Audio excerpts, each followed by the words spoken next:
Cal-EMA engine has an 800-gallon water tank and an 18-gallon foam concentrate tank. The main pump is a 1250 GPM single-stage pump, while the auxiliary is rated at 300 GPM at 150 PSI. The battery switch is located on the side of the driver's seat. The ignition and master switch are located on the dash. The fuel tank has a 65-gallon diesel fuel capacity. There are two separate procedures for fueling this engine, dependent on engine use. The company officer's city-issued credit card shall be used to purchase fuel incidental to the use of the apparatus within San Mateo County. Bob Reed's service station at the corner of 17th and Palm shall be used for this purpose. In the logbook located in the cab, there is a state-issued credit card that shall be used for the purchase of motor fuels, lubricants, while en route to or returning from an incident, wherein the apparatus has been dispatched through the mutual aid system. A state credit card usage instruction pamphlet is also provided in the logbook. This pamphlet lists all participating oil companies and provides an instruction page for each use. The credit card use operations bulletin can be found in the Cal-EMA operator's manual located in the back of the cab. This bulletin spells out the credit card's uses and limitations. The state credit card shall not be used to fuel strike team leader or any other vehicles under any circumstances. This unit is equipped with an output retarder auxiliary braking device, which will be turned on at the on-off control switch located in the overhead switch panel. Be sure to observe the engine and transmission temperature limits at all times. In the event of overheating, decrease use of the retarder. Use the service brakes instead. The emergency lights and siren are controlled from the control system mounted here on the doghouse. Slide switch position 1 controls the rear amber lights. Position 2 turns on the rear ambers and the front steady reds. Position 3 controls all of your emergency lights. We're going to review all the features of the Smart Siren. Starting with the upper left button, this controls your directional arrow stick in the back. It's labeled LRCO. L does a left arrow, press it again, is in the right, you get a right arrow. Press it again, you get a center out for the C. Press it one last time, the O, it's off. Next button over is warning light. That puts your rear arrow stick into a warning mode. Press it a second time, it's just a different pattern, flashing pattern. Press it a third time, gives you another different flashing pattern. Fourth time, another flashing pattern. Fifth time, it's off. Fast, we're not really too worried about. That just speeds up the speed of your arrow stick. And low power, we're not too worried about. Moving down to the second row, standby. What standby is turns your siren features off. So if your siren was on, you hit standby and it shuts it off, or you can shut it off back with the button. RA is radio. What that does is that places your fire radio over your siren speaker. So if you're going to be working remotely away from the vehicle and you want this to hear your radio traffic on real loud, which is real common when you're working on wildland incidents, just come into the vehicle, press the RA button, and your fire radio now is coming over your siren speaker. PA, just standard PA. You actually don't even need to turn it on. Just press the key to talk, the push to talk button on the PA, and that activates.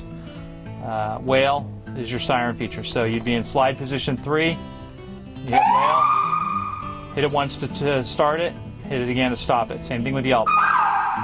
The vehicle also has horn ring functions,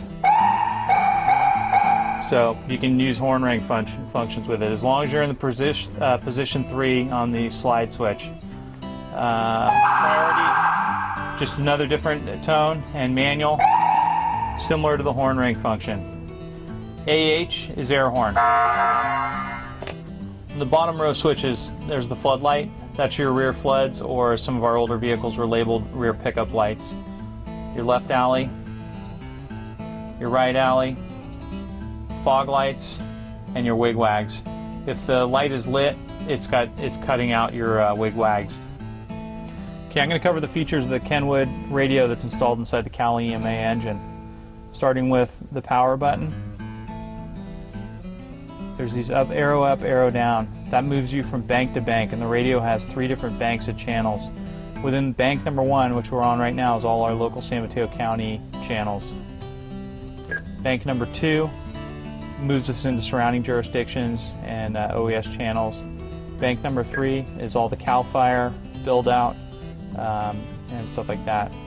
We've got a little cheat sheet up on top here. It says Caesars Bank 3. So Caesars is your travel channel. So when you're traveling to and from incidents, you'll be on Caesars now. You no longer use White 2, or White 1, I'm sorry. So to find Caesars, you would just go to Bank 3 and then turn your channel selector until you find it. So arrow up, arrow down gets you through the banks. Volume key, channel selector, back to control 2. MON, that's the monitor. That's the scan button. That's if you want to dim the lighting down. That's DA, is delete and add. So if you want to delete and add channels to your scan list. Now these arrows over here, these are for your tone encoders. So when you're using CAL FIRE channels, so I'm going to go to Bank 3. I'm on CZU, so this is San Mateo Santa Cruz's channels. And you see up here that little 16? This is the tone encoder. So now I just move to 15, 14, 13. And basically what this is the key that opens different repeaters. So the way I can find out, so I'm on San Mateo Santa Cruz, local tone 15. I key the mic. I don't hear the repeater come back. I go up to 16. I hear it back. I know that that the repeater's going through, and that's how I can talk on that tone encoder. So these arrows do your tones. Squelch. This feature isn't really used. TA is talk around. Press that puts you into a local car-to-car mode, and so you're actually not going to talk through the repeater. HC is home channel. So I'm over here in Bank 3 and I'm on San Mateo Santa Cruz, but I really quick want to go back to my home channel. I press that, I go back to control 2. It's imperative that personnel familiarize themselves with the Cal EMA Fire and Rescue Division bulletins covering radio operations. See the Cal EMA Operations Bulletin number 33 located in the operator's manual.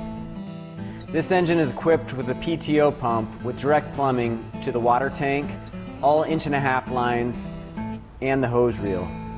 All PTO discharges are plumbed with Class A foam. The PTO is engine driven and can be engaged whether the vehicle is stopped or moving. Do not engage PTO above 800 RPMs. Do not exceed 1,350 RPMs or damage to the pump and or vehicle motor will result. To operate the PTO while the vehicle is standing, increase engine speed until the desired PTO operating speed is obtained. The pump discharge pressure will be displayed on the gauge in the cab. Do not engage the main pump for PTO operations. To operate the PTO with the vehicle in motion, shifting gear, release brakes, and drive. Engaging the main pump is similar to our other engines. Note that when the tank to pump valve is pushed in, the valve is actually open. The primer is an electric oilless primer, and there's a relief valve with a strainer that needs to be cleaned monthly. The Class A foam system is pre-plumbed to all of the 1.5-inch pre-connects and the hose reel. Remember to use Silvex Class A foam only, do not mix brands, and keep the empty buckets when you're finished with them, because this is what you're going to turn in to get your foam replenished.